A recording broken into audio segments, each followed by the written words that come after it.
Welcome to ETHDam, to ETHDam, to ETHDam, to ETHDam, to ETHDam. All right. Hello, everyone. Hey, can the two children at the back please stop talking, please?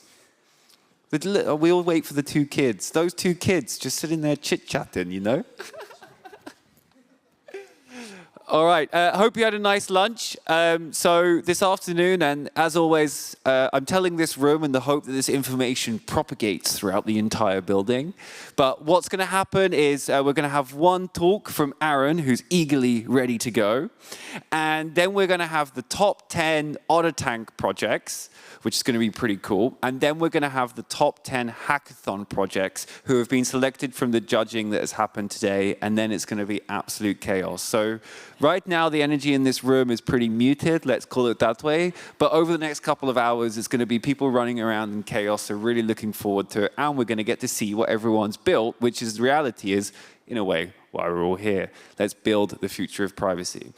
So before any of that, I'd like to hand the stage to Aaron Day, who will be talking about the revolution will be tokenized. Please give a round of applause. Thank you. This is going to be a continuation of yesterday's talk, so this is my fourth talk. But yesterday's talk was privacy coins as an alternative to CBDCs. So I'll do a quick recap of yesterday, just to stress the urgency of the threat of CBDCs.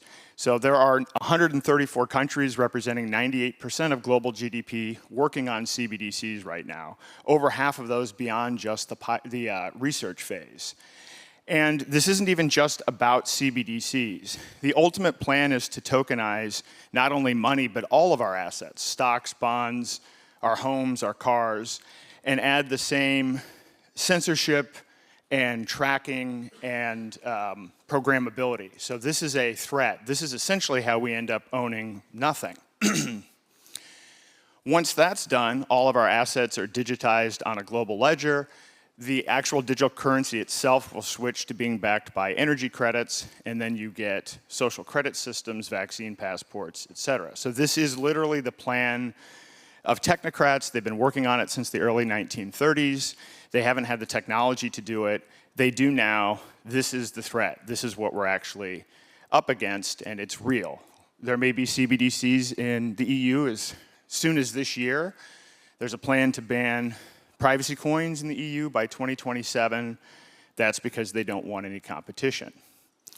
In the US, you may have heard that Trump banned CBDCs, but he didn't. They're now called stablecoins. The stablecoin legislation, this is the quick top 5 points. There's a 2-year moratorium on new algorithmic stablecoins, mandatory AML KYC for all users, centralized freezing functionality, strict one-to-one reserves, and huge federal oversight. So this will basically set up a situation where Tether and USDC will have to be acquired by a large financial institution. So as I said yesterday, whether it's Jamie Dimon issuing the programmable token or Jerome Powell, the Fed chair, it doesn't matter. It's the same digital tyranny. So now that we're all caught up, my background for the last 2 years has been warning people about CBDCs and then hosting these workshops across the United States. We've been to 26 states and have actually started doing some of these internationally as well. And the purpose is to educate people on how to start using privacy coins and living on crypto today so that you don't get stuck with CBDCs tomorrow. I've been living on crypto since 2019. It's not easy, and to be honest, most of it isn't peer-to-peer. Most of it is you're doing things like buying gift cards or using crypto debit cards. But we have to start somewhere to ultimately get to the point where people are actually transacting directly. And what I've found doing these workshops is there's no overlap between the people in this audience and the people that I've been speaking with. I've been mostly speaking to people that just woke up during COVID and are now seriously asking questions about central banking, the Federal Reserve, and they're fed up with it. And they're fed up with the declining value of fiat currency, and they want other solutions. But what I've learned, when you try to onboard 100 people in one room, you find very quickly what we might find is usable for crypto wallets and point-of-sale systems, it's not ready for prime time for the general population. And in fact, a lot of our wallets and tools really don't compete with the products from traditional finance, like Google Pay, Apple Pay, those types of things. So we have to have solutions that are easy to use or will never get adoption. The other thing that I've learned, talking to merchants all over the country and world as well, is that one of the biggest barriers to crypto adoption is price volatility. They simply can't see a way forward where if you've got gross margins of 10% and your crypto goes down 40% in a month, now you can't pay payroll. So trying to solve for that X is another problem. And it's not just about crypto being used for payments, it's about having a solution for what's coming next on the centralized side. So as I mentioned, they're going to try to tokenize stocks, bonds, all of those things. We need a private alternative to that as well. So as I was doing these workshops and doing podcasts and interviews talking about this, Roger Ver reached out to me and he said, hey, look, you should really look at this project called Zano. And so I did. I read the white paper, downloaded the wallet, started playing with it, and became very excited about the project because I've been working on tokenizing assets since 2019. And this particular project, which has been around officially since 2019, but actually started years and years before that, it's really kind of a 10-year movement, allows you to create privacy tokens. So imagine you can tokenize any asset with Monero-level privacy. I'm not going to go through all the details because I want to show some examples of what you can do with it, but I want to touch on some of the key points that make it unique. It's a hybrid proof-of-work, proof-of-stake model. And I know a lot of people, you may have your fixed beliefs about proof-of-work only or whatever, and I used to have a negative opinion of proof-of-stake as well. I kind of looked at it as this, well, it's kind of for oligarchs, and you have to hold so many coins. And because it's transparent, large stakers could be targeted. But in this case, anyone can stake, regardless of the amount, and the staking is private as well. So this combination, proof of work, proof of stake, really adds to the security.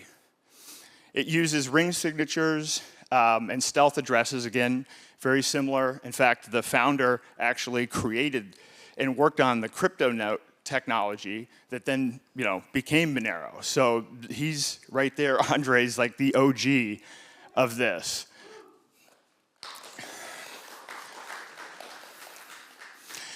There are confidential assets. So anyone can mint tokens on the same L1. So the way Zano itself is treated is the same as tokens that are created on Zano. There's a feature that is coming out, trustless escrow. So no third parties are involved. If you're going to make a transaction with someone, you both put an amount in escrow. It's kind of a mutually assured destruction model. And you resolve the transaction. And when both parties agree, then the funds are released. So again, all peer-to-peer, no third parties. There are additional usability features like aliases. You can have your own unique alias. Mine is @Aaron, so if you have Zano, you can just send it to me instead of having to know my address. And it's private by default, but there is the ability to have auditable wallets where you can have a view key that allows a specific person to come in. So there's flexibility there as well, and there's a toolkit for developing apps. And so Roger told me about this a year ago, and in just a year, a ton of offerings have been released or are about to be released, and I'll talk about a couple of them now. This one is the technology's finished, it just hasn't launched yet. It's called Confidential Layer. One of the things that not everybody's learned yet, Bitcoin and Ethereum are trackable. And some people still have this belief that these cryptocurrencies are anonymous. They obviously aren't. There's a whole industry now of people that are getting certification in chain analysis. It's actually been fascinating to me. I've had 5 different people that I know that either ended up in divorces or business disputes, And the sophistication of this chain analysis is mind-boggling. It's very easy for them. It's, in fact, in one case, it was easier to track the person's Bitcoin transactions than the actual bank account because they were able to go back more than 7 years. So now what you can do is you can lock your Bitcoin. You use I don't want to call it bridge because it actually uses, it's called the Bridgeless L1, uses threshold signatures to then basically bridge your Bitcoin into Zano. And now you have all of the privacy. You can spend your Bitcoin with all of the privacy attributes of a Zano token. And then when you burn those tokens, you can exit back out the other way to a different address with your original Bitcoin. So this is a way to take, the $2 trillion plus that right now are basically surveillance coins and make them something that you can spend privately. There is something that just released a week or so ago called Xanobay. So I'm not going to call it, this isn't like the Silk Road. It's not for drugs, but I mean, it's for any product. So you can go on there and you can post, you can use your alias. There's going to be the ability for a reputation management system. So this is live right now. There's actually encrypted communications as part of this. You can set up a PGP key so that the buyers and sellers can communicate with one another in an encrypted fashion. There's something called Zano X, which is the ability to purchase gift cards directly with Zano. And then this is a really cool project because, I mean, to me, actually, stablecoins are a ridiculous concept. We started out with the vision of peer-to-peer digital cash with no third parties, and now we have fiat as the base, and then all of this risk on top of it, and it's trackable. And so this is probably the complete opposite of Satoshi's vision. But a project has been released called the ETHDam III on Zano, which is, I believe, the first privacy stablecoin.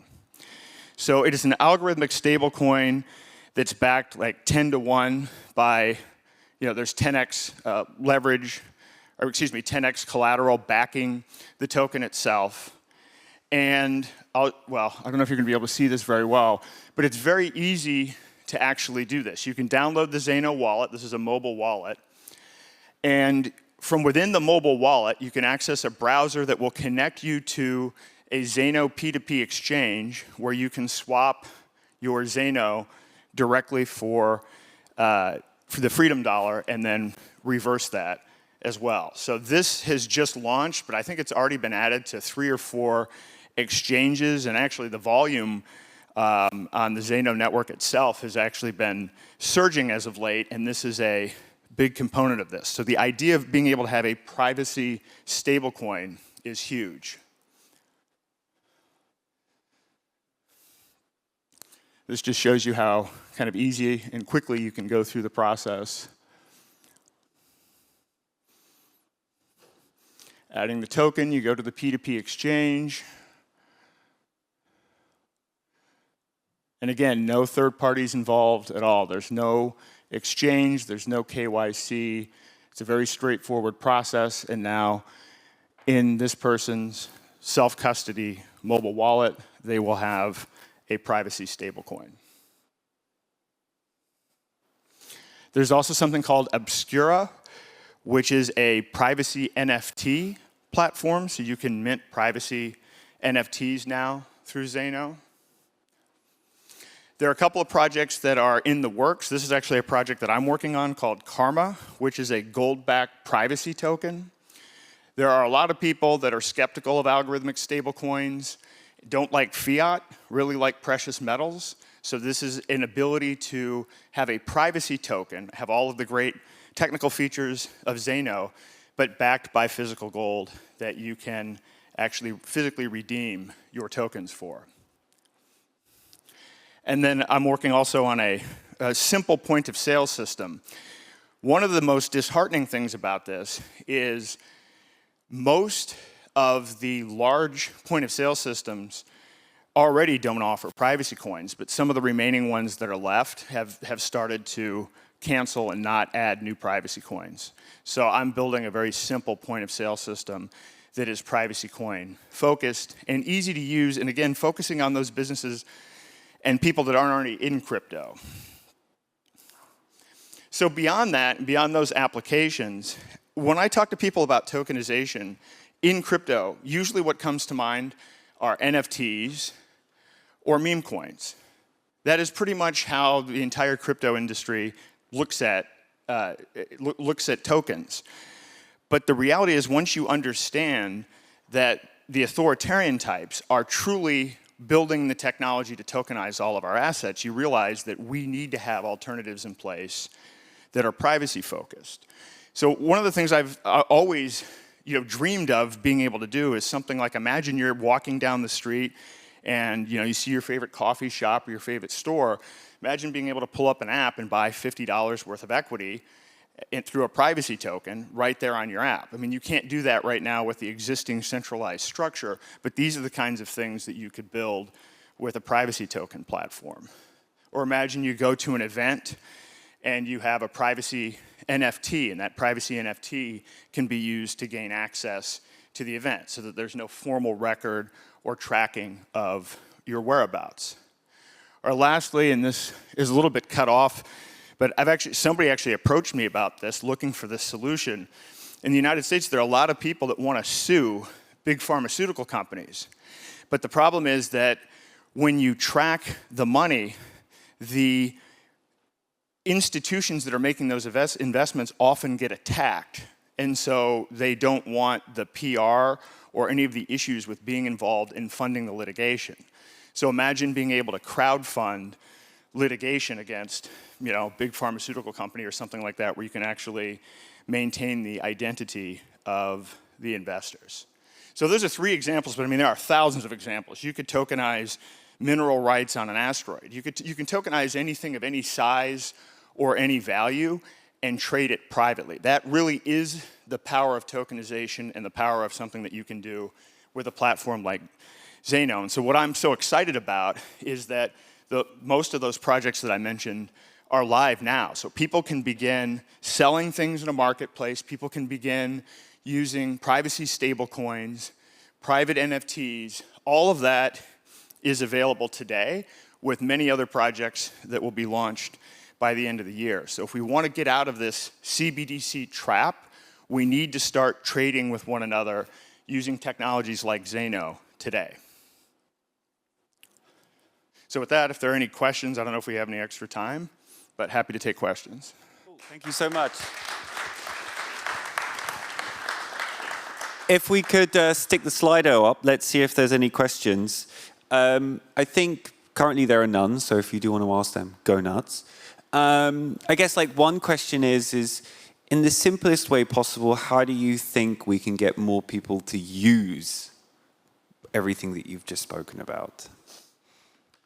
Other than the tools are there, I think you just highlighted that at the end. So the key is user experience and UI. And so I forgot to mention that Zano has been integrated into 3 big wallets recently: Bitcoin.com, Cake Wallet, and a couple days ago, Edge Wallet. So that's huge in terms of making Zano accessible to the public. But the big linchpin is an easy-to-use point-of-sale system. That is what is throttling merchants.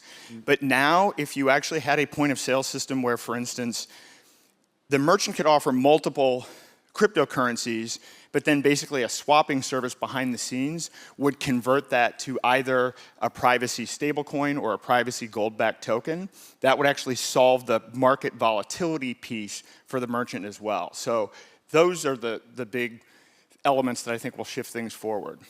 Yeah, 100%. I live above a coffee place, and I'm always annoyed that I can't go downstairs and pay with crypto. So it's like one of my side quests in life is to fix that. One of the questions from the audience here is, which tool in the Zano ecosystem is the right one to use for local gray/black markets? Which I would say probably Xanobay. Xanobay. Xanobay, the online marketplace. Well, the guys from Zano are knocking around, right? So you can also go ask them. Did I get that one right? No. We'll see. Right. You can buy your ETHDam hoodie with Zano. Not a question, but a statement. Thank you, audience.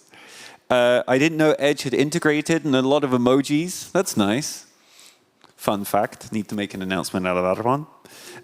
You mentioned tokenizing assets like holdbacks. How do you verify the wallet and assets? Well, that's a whole separate, longer conversation, but part of it involves, on the one hand, using an auditable wallet so that you can actually show the reserves and then issuing tokens and then being transparent about both sides of those. And so it's a complicated answer, but fortunately, Zano allows you to have privacy by default, but then also have these auditable wallets. And so there is a solution for that within the system. Yeah, and well, that sounds like where a lot of this space is heading in that direction, that verifiability. Yep. Let's see. The best way to get started with Zano, go speak to Zano. Do you think the USDC is a hidden CBDC with Mika blocking decentralized stablecoins and USDT? Yes. I mean, it's already trackable. They already work with law enforcement. And what I think is going to happen, based on the stable bill and the genius bill coming out of the US Congress, it's basically going to force a situation where a large bank is going to buy USDC, and when that happens, they're going to be regulated in the same way and have all of the tracking features of a CBDC. All the bells and whistles, aka you're already cooked. Okay, and last question. I guess this is a clarification. Why again hybrid proof of work and proof of stake is great?